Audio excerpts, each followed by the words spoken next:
مولانا روم علیہ رحمہ فرماتے ہیں کہ باد در جوشش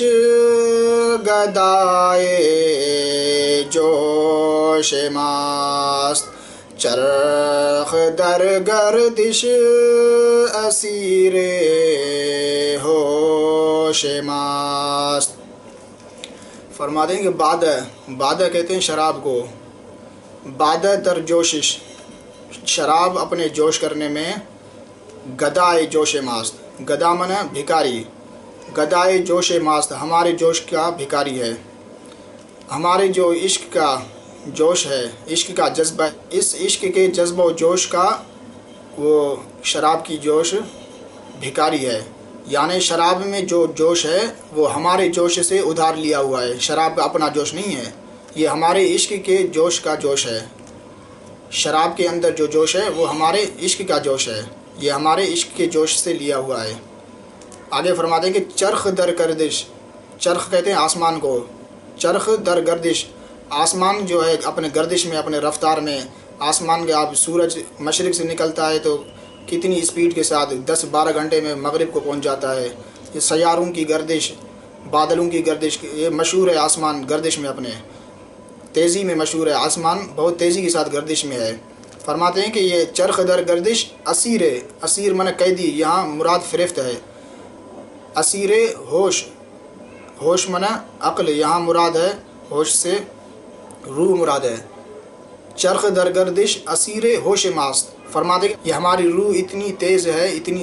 سریع السیر ہے، آسمان کی طرف اتنی تیزی سے سیر کرنے والا ہے، پرواز کرنے والا ہے کہ آسمان کی جو گردش ہے، جو مشہور ہے تیزی میں، گردش میں مشہور ہے،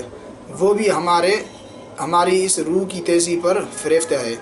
آسمان کی گردش بھی ہماری روح کی تیزی پر فریفت ہے۔ جس طرح علامہ اقبال نے کیا خوب فرمایا ہے کہ عشق کی ایک جست نے کر دیا قصہ تمام،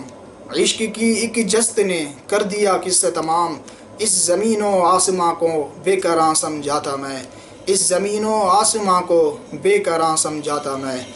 علامہ اقبال فرماتے ہیں کہ میں اس زمین آسمان کو بے قراں، بے کنار، یعنی اس کا کوئی انتہا نہیں ہے، میں سمجھاتا اس کا کوئی انتہا نہیں، اس کا کوئی حد نہیں ہے، لیکن جب عشق میرے اندر آ گیا تو عشق کی ایک جست نے، ایک چھلانگ نے مجھے زمین آسمان کو پار کرا دیا، عشق کی ایک جست نے کر دیا قصہ تمام، میرا قصہ ہی تمام کر دیا، میرا جو خیال تھا اس خیال کو اس نے ختم کر دیا۔ میں اپنے خیال میں غلط تھا، میرا گمان غلط تھا کہ میں سوچتا تھا کہ یہ زمین و آسمان بے حد ہیں، ان کی حد کو کون پار کر سکتا ہے، لیکن جب عشق میرے اندر آ گیا تو عشق نے مجھے سریع سیر بنا دیا، عشق نے مجھے فوراً آسمان تک پہنچا دیا۔ آگے فرماتے ہیں بعد از ما مست شد نئے ما ازو، قالب از ما ہست شد نئے ما ازو۔ بعد از ما مست شد، یہ شراب جو ہے، شراب کے اندر مستی ہے، یہ پینے والے کو مست کر دیتا ہے۔ اس کی مستی کہاں سے ہے؟ بعد از ما مست شد، یہ شراب کی جو مستی ہے یہ ہم سے لی گئی ہے۔ شراب ہماری وجہ سے مست ہوا ہے، نئے معذو، ہم اس کی وجہ سے نہیں، ہم یعنی کامل لوگ، عاشق حق، پختگاران منازل عشق، یہ شراب جو مست ہوا ہے یہ ہماری وجہ سے مست ہوا ہے، ہم اس کی وجہ سے مست نہیں ہے۔ قالب از ما مست شد نئے معذو، قالب من جسم، یہ جو ہمارا جسم ہے یہ جسم بھی ہماری وجہ سے وجود میں آیا ہے، نہ کہ ہم جسم کی وجہ سے وجود میں آئے ہیں۔ جس طرح مولانا اسماعیل میرٹھی علیہ رحمہ فرماتے ہیں کہ چل رہی ہے جس سے جسمانی مشین، چل رہی ہے جس سے جسمانی مشین، کوئی پوشیدہ کمانی اور ہے، کوئی پوشیدہ کمانی اور ہے۔ چل رہی ہے جس سے جسمانی مشین، جس چیز سے یہ جسمانی مشین چل رہی ہے، یہ ہمارا جو جسم ہے یہ کس طرح چل رہا ہے، یہ جسم جو زندہ ہے، ہاتھ پاؤں ہل رہے ہیں، بولتا ہے آدمی، سنتا ہے، یہ کس طرح ہے؟ کہتے ہیں کوئی پوشیدہ کمانی اور ہے، تو معلوم ہوا کہ کوئی اور چیز ہے جو اس کو چلا رہی ہے، اور وہی روح ہے، روح اس کو چلا رہی ہے۔